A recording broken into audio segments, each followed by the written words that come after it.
तो यहाँ पर अब बीजेपी के कार्यकर्ता शांत नहीं बैठेंगे। अगर कुछ अलग निर्णय लिया गया सीएम के चेहरे को लेकर खास करके, तो जाहिर सी बात है कि बीजेपी के तमाम कार्यकर्ता, बीजेपी के तमाम नेता, अगर आप लोगों को अच्छी तरह से याद होगा, जिस समय राजभवन में शपथ विधि का कार्यक्रम चल रहा था 2.5-3 साल पहले, पहले नाम अनाउंसमेंट जब मीडिया को पता चला, मैं खुद उस वक्त ऑन ड्यूटी था अजीत पवार के बंगले पे के बाहर, सबसे पहले पता चला कि शपथ विधि है, एकनाथ शिंदे एज अ मुख्यमंत्री के तौर पर महाराष्ट्र के शपथ ले रहे हैं। हम लोग राजभवन पहुंचे। राजभवन में पहुंचने के बाद महज एक कुर्सी लगी थी मुख्यमंत्री के शपथ के लिए और एक दूसरा राज्यपाल के लिए लगा था, याद होगा तस्वीर। उसके बाद अचानक से राजभवन के हॉल में एक दूसरी कुर्सी लगती दिखाई दी। सभी पत्रकार हैरान, फोटोग्राफर हैरान, मीडिया के तमाम बड़े दिग्गज हैरान कि दूसरी कुर्सी आखिरकार लगाई किस जा रही है। दूसरी कुर्सी लगते ही पहले एकनाथ शिंदे और राज्यपाल उस स्टेज पे मौजूद थे। तीसरे शख्स वहाँ पर आते नजर आए, देवेंद्र फडणवीस। फिर तब तक मीडिया कर्मियों के पास मैसेज आया कि बतौर उप मुख्यमंत्री के पद पर देवेंद्र फडणवीस विराजमान हो रहे हैं। अब ये मैसेज था अमित शाह की तरफ से कि आपको महाराष्ट्र का, जी बिल्कुल, उन्होंने ट्वीट किया था, मुख्यमंत्री बनना, ये ट्वीट आया था। तो उस समय देवेंद्र जी का चेहरा काफी देखने वाला था, और उस समय देवेंद्र जी का चेहरा जितना देखने लायक था, उससे ज्यादा चेहरा देखने लायक था बीजेपी के तमाम हॉल में मौजूद नेताओं का, उनके कार्यकर्ताओं का। काफी लोग नाराज थे कि अचानक ये निर्णय लिया गया। जो आदमी एक ऊंचे सिंहासन पर बैठ चुका है, महाराष्ट्र की कमान संभाल चुका है, अचानक से उसको डिप्टी कमान संभालने का मौका दिया जाए तो उसका चेहरा तब से लेकर उनका चेहरा उतरा आज तक वैसा ही था। लेकिन आज उनके पास जो मौका आया है वो दोबारा से उसी सिंहासन पर बैठने का है। अगर उनसे इस बार भी अगर वो मौका छीना जाता है तो ये कार्यकर्ता और उनके नेता जो हैं ये बर्दाश्त नहीं करेंगे कि देवेंद्र फडणवीस ने काफी मेहनत की है इस समय महाराष्ट्र के बीजेपी के अंदर। देखिए मैं बोलना चाहूंगा, अमित शाह और मोदी की जो है सरप्राइज करने की आदत है। आप देखिए राजस्थान में जब बीजेपी जीती वहां पे, और मध्य प्रदेश में भी, तो पूरे यही कैसा लगाया जा रहा था कि मामा दोबारा सीएम बनेंगे। और वहाँ पे भी जो है वसुंधरा का आपने सुना होगा, पढ़ा होगा कि जब वहाँ मीटिंग चल रही थी सारे विधायकों के साथ, तो वसुंधरा वहाँ बैठी हुई थी।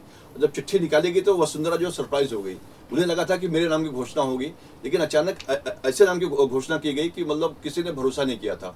फिर वहाँ की बीजेपी के सेम यही चीज उत्तराखंड में भी हुआ था। हाँ, तो बीजेपी में खास बात है, चाहे कार्यकर्ता हो, चाहे विधायक दल के नेता चुनने की बात हो, चाहे विधायक हो, वहाँ पे जो है जो वहाँ पे ऊपर से हाईकमान से तय होता है उसको सबको एक्सेप्ट करना पड़ता है। और क्योंकि वहाँ पे बीजेपी में फिक्स है कि भाई आप, अब जैसे पारिवारिक पार्टियों में क्या होता है, मैं बनूंगा, मेरा बेटा बनेगा, मुझे नहीं बनेगा तो वहाँ चले जाऊंगा, लेकिन बीजेपी में ऐसा नहीं है। और यहाँ पे भी देखिए फिर कुछ सरप्राइज हो सकती है, कुछ चौंकाने वाली बात होती है। अंजनी की जो बात है सरप्राइज वाली, एक क्वेश्चन और अंजनी और मैं ज्योत्सना से करूंगा। सरप्राइज 100% बीजेपी की तरफ से कितनी हो सकती है? 100% में से कितने परसेंट? जैसे उत्तराखंड के मुख्यमंत्री पुष्कर धामी की बात करें, यह भी एक बहुत सरप्राइज था। अगर वो किस्सा, जहाँ तक मुझे जानकारी है कि विनोद तावड़े एज ए महासचिव उत्तराखंड पहुंचे थे बाकायदा प्लेन से। उत्तराखंड के लोगों को, उत्तराखंड के किसी भी बीजेपी नेताओं को पता नहीं था कि उत्तराखंड का मुख्यमंत्री कौन बनने वाला है। बाकायदा अमित शाह, नरेंद्र मोदी ने विनोद तावड़े को वहाँ भेजा था, और उन्हें रिसीव करने खुद विनोद तावड़े को पुष्कर धामी जी आए थे। पुष्कर धामी जी को बोला गया था कि आपको विनोद तावड़े को रिसीव करके बीजेपी भवन लाना है, लेकिन पुष्कर धामी को यह तक नहीं बताया गया था कि आप मुख्यमंत्री बनने वाले हैं। विनोद तावड़े के कोर्ट में एक चिट्ठी डाली गई थी, और उस चिट्ठी को बीजेपी भवन पहुंचने के बाद जो हॉल में तब मीटिंग होने वाली थी बीजेपी के नेताओं की, उस हॉल में जाकर तमाम नेताओं के साथ वो चिट्ठी खोलनी थी, और वहाँ पर मुख्यमंत्री का जो नाम आता वो चिट्ठी में नाम पढ़कर घोषणा करनी थी। विनोद तावड़े जब हॉल में पहुंचे उत्तराखंड के बीजेपी भवन में, उन्होंने चिट्ठी बाकायदा अपनी जेब से निकाला और नाम पढ़ा कि उत्तराखंड के मुख्यमंत्री पुष्कर धामी होंगे। और विनोद तावड़े को तब तक पता नहीं था कि जो शख्स उन्हें उत्तराखंड में रिसीव करने आया था, बीजेपी भवन तक लेके गया, वही शख्स, उनका नाम पुष्कर धामी है, और उसी का नाम वो एज ए मुख्यमंत्री के तौर पे ले रहे हैं। उन्हें बाद में पता चला, काफी रमते थे। बीजेपी की स्ट्रेटेजी होती है, जैसे आपने और मैं रोकना चाहूंगा, उत्तर प्रदेश में पहली बार जब योगी जी सीएम बने थे तो वहाँ भी कुछ ऐसे ही हुआ था। वहाँ पे आपने देखा होगा सारी मीडिया सिन्हा का नाम दिखा रही थी। सिन्हा जो अभी राज्यपाल हैं वहाँ के जम्मू कश्मीर के, तो उनका नाम सारी मीडिया आगे जा रही, और वो मंदिर में, काशी वगैरह सब मंदिरों में घूम रहे थे, और मीडिया पूरी उनके पीछे पड़ी हुई थी। इनके नाम की सरप्राइज वाली बात से आप कितनी सहमत हो? मतलब जी बिल्कुल बिल्कुल, देवेंद्र फडणवीस अभी अभी राजनीति में कुछ भी संभव और महाराष्ट्र की असंभव राजनीति नहीं है। में और तो महाराष्ट्र की राजनीति में तो अभी बिल्कुल विश्वास नहीं किया जा सकता कि कब क्या कुछ हो जाए। कितना परसेंट लग रहा है कि कौन सीएम का चेहरा अचानक कुछ सरप्राइज बीजेपी दे सकती है, क्योंकि कमान तो पूरी दिल्ली के हाथ में है। जी बिल्कुल सही। मुझे इस बात का मतलब काफी हद तक पॉसिबिलिटी लगती है कि मुख्यमंत्री जो है वो भाजपा का ही बनेगा। वो इसीलिए क्योंकि भाजपा जो है अभी अगर आंकड़ों पर नजर डाली जाए तो 125 से ज्यादा 126 जो है सीटें बीजेपी ने जीती हैं। आंकड़े उनके और अधिक बढ़ रहे हैं। ऐसे में बीजेपी हो सकता है कि कोई नया चेहरा भी दे, क्योंकि मराठा समाज जो है वो नाराज ऐसा कहा जाता है। मराठा फैक्टर जो है वो आज भी उसके दावेदार शरद पवार है। जरांगे पाटिल एक नया फैक्टर खड़ा हो चुका है। और जरांगे पाटिल का इसीलिए फैक्टर लेकिन काम नहीं आया। इस बार काम नहीं आया, इस बार काम नहीं आया कह सकते हैं। लोकसभा में बहुत काम आया था, लेकिन इस बार जो काम नहीं आया। लेकिन बीजेपी अपने लिए कुछ ऐसे चैलेंज नहीं खड़ा करेगी, क्योंकि आने वाले 6 महीने में जो है महाराष्ट्र में स्थानीय चुनाव होने वाले हैं। कई सारे मतलब 30 से ज्यादा महानगर पालिका के ऐसे चुनाव है। तो अभी भाजपा ये जरूर चाहे कि 100% जीत लोकसभा में हो गई, विधानसभा में हो गई, और स्थानिक जो चुनाव होते हैं उसमें भी। इसीलिए बीजेपी ऐसा जरूर चाहेगी कि हम कोई ऐसा चेहरा दे जो बीजेपी पार्टी से तो लॉयल हो ही, लेकिन साथ ही साथ जो मराठा वर्सेस ओबीसी ये जो सारे विवाद खड़े हैं उस पर भी एक अच्छा जवाब बीजेपी दे पाए। इसीलिए हो सकता है कि बीजेपी देवेंद्र फडणवीस इनको कुछ अच्छा मतलब पहले तो बात चल रही थी कि उनको दिल्ली में भेजा जा सकता है। कार्यकर्ता पार्टी के जरूर चाहते हैं, लेकिन भाजपा के अंदर भी 2 से 4 गुट है। आपको मतलब हम लोग हमेशा मुझे जब पता देखते है। हैं कि बीजेपी में ये चर्चा जरूर होती है कि देवेंद्र फडणवीस उनका अलग गुट है, पंकजा मुंडे उनका अलग गुट है। तो ये सारी चीज है। लेकिन बीजेपी का इस चुनाव में जिस तरह के नतीजे आए, इसमें हम ये जरूर कह सकते हैं कि समन्वय मतलब पार्टी के अंतर्गत जो विवाद था अच्छा, वो मैं बीच सही में हुआ। बोलना चाहूंगा, बीच में पंकजा मुंडे के यहाँ भी पोस्टर लगे थे भावी मुख्यमंत्री को जी, जी, लेकर। बिल्कुल, बिल्कुल। उसे आप कैसे देखती है? जैसे मतलब पंकजा मुंडे हो या जितने भी पार्टी के मतलब भाजपा हो, क्योंकि अजीत पवार के भी परसों से भावी मुख्यमंत्री करके पोस्टर लगे थे, एकनाथ शिंदे के भी थाने में लगे हैं। तो कार्यकर्ता समर्थक लगाते रहते हैं, उसमें कोई कार्यकर्ता बड़ी बात समर्थक नहीं। लगाते हैं, लेकिन जरूरी ये भी है कि वो कौन से समय पर और किसके मतलब कई बार ऐसा होता है कि अपने अपने गढ़ में लगा देते हैं, लेकिन कभी कभी अपने ही अलायंस के अपोजिशन वाला मतलब अगर थाने में भी लग रहा है देवेंद्र फडणवीस के मुख्यमंत्री होने के पोस्टर, तो ये साफ तौर पर दिखाई देता है कि इनमें समन्वय बिल्कुल नहीं है। लेकिन हो सकता है क्योंकि बीजेपी सरप्राइजिंग पार्टी है ही, वो एक नया चेहरा दे सकती है। विनोद तावड़े जी का नाम था, लेकिन जिस तरह से एक थोड़ी सी गड़बड़ा गई, लक्ष्मी दर्शन हुआ, 3 एफआईआर हुई, उसके बाद शायद विनोद तावड़े जी का नाम ना हो।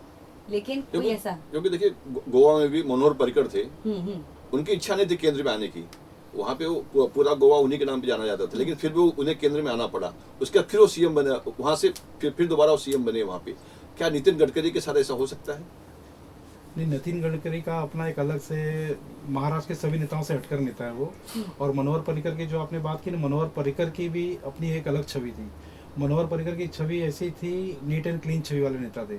सेंट्रल में जब उन्हें शायद मैं आई थिंक सुरक्षा मंत्री बनाया गया था रक्षा उन्हें। मंत्री थे। सुरक्षा मंत्री बनने के बाद वो खुश इसलिए नहीं थे कि उन्हें दिल्ली से ज़्यादा उन्हें अपना गोवा राज्य प्यारा था। और वो इस बात को लेकर जब भी वो मुंबई दौरे आते थे तो मीडिया से बातचीत ऑफ द रिकॉर्ड ये सब बात बताते थे।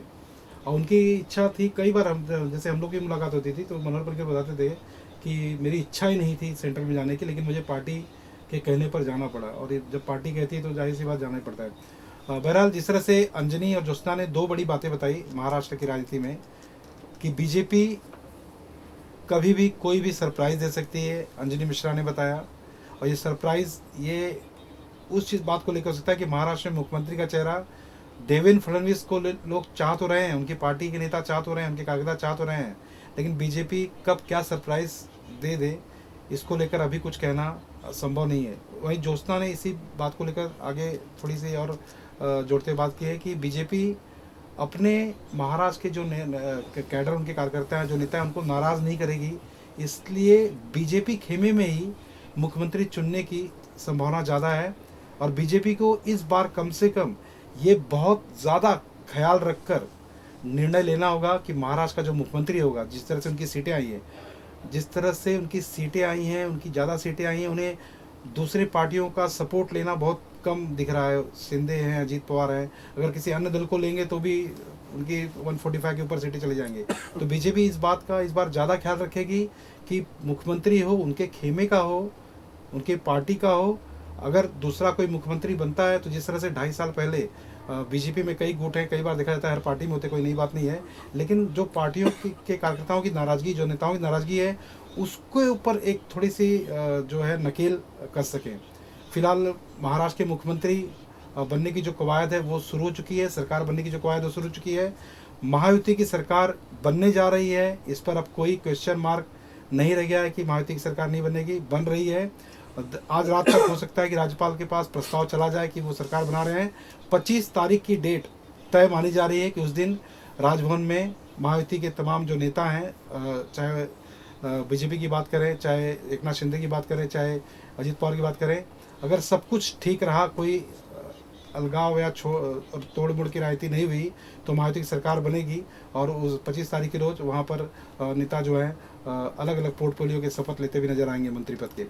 अच्छा ज्योत्सना, एक बार जोड़ना चाहूँगा, अभी आप कुछ महाराष्ट्र में कुछ जीत हार की बात करती है, सरप्राइजिंग जीत हार की बात, जरा दर्शकों को बताइए, कुछ सरप्राइजिंग जीत हार की बात कर रही थी। मतलब ये है कि मनसे जो है वो अपना खाता खोल नहीं पाई। मनसे ने जो समर्थन किया था भाजपा को, वो अमित ठाकरे, खुद राज ठाकरे के पुत्र उतरे थे चुनाव में, जो उनके पास ऑलरेडी एक विधायक थे राजू पाटिल, वो भी नहीं जीत पाए। मनसे हो गया, फिर राजू पाटिल भी धाराशाही, यानी मनसे अपना खाता नहीं खोल पाई। वंचित बहुजन आघाड़ी जो है प्रकाश अम्बेडकर की, वो 0 पर आउट हो चुकी है। हितेंद्र ठाकुर की बहुजन विकास आघाड़ी, वो 0 पर आउट हो चुकी है। एमआईएम अपना खाता खोल पाई है, इम्तियाज जलील एक सीट, और समाजवादी पार्टी जो है वो अपनी 2 सीटें जीतने में कामयाब रही। लेकिन अबू आजमी की जीत पर उनको बधाई, क्योंकि अबू आजमी के सामने जो है इस बार नवाब मलिक थे, और ऐसे में नवाब मलिक और अबू आजमी की जो लड़त हो रही थी, इसमें अबू आजमी काफ़ी कॉन्फिडेंट दिखाई दे रहे थे। हम लोगों ने आवाज़ इंडिया ने कई बार उनका इंटरव्यू किया था, तो अबू आजमी इस बात को लेकर बहुत कॉन्फिडेंट थे कि मेरे चुनाव क्षेत्र से अगर कोई भी खड़ा रहता है तो मैं ज़रूर जीतूंगा। तो कुछ देशमुख की बात आप बता रहे थे, धीरज देशमुख जो है कांग्रेस के, वो भी, उनका भी लीड बहुत कम हो गया। धीरज देशमुख कौन है, पहले वो दर्शकों को बताइए। धीरज देशमुख मतलब विलासराव देशमुख जो कांग्रेस के बड़े नेता और खासतौर पर मुख्यमंत्री लातूर से दोनों भाई, मतलब रितेश देशमुख जो इतने बड़े फिल्म स्टार है, उनके भाई है अमित देशमुख और धीरज देशमुख। लातूर ग्रामीण और लातूर शहर, ऐसे 2 जगह से ये 2 भाई अमित देशमुख और धीरज देशमुख जीत कर आते हैं। अमित देशमुख दोनों भाइयों के लिए रितेश देशमुख लगातार प्रचार कर रहे थे, और उनके प्रचार के वीडियो बहुत वायरल हो रहे थे, बहुत लोकप्रिय हो रहे थे। और ऐसे में भी धीरज देशमुख जो दूसरी बार अभी विधायक बनने जा रहे थे, लेकिन वो भी अभी उनकी जीत बहुत मुश्किल लग रही है, क्योंकि 5 से 6 हजार जो है उनका लीड कम हो चुका है।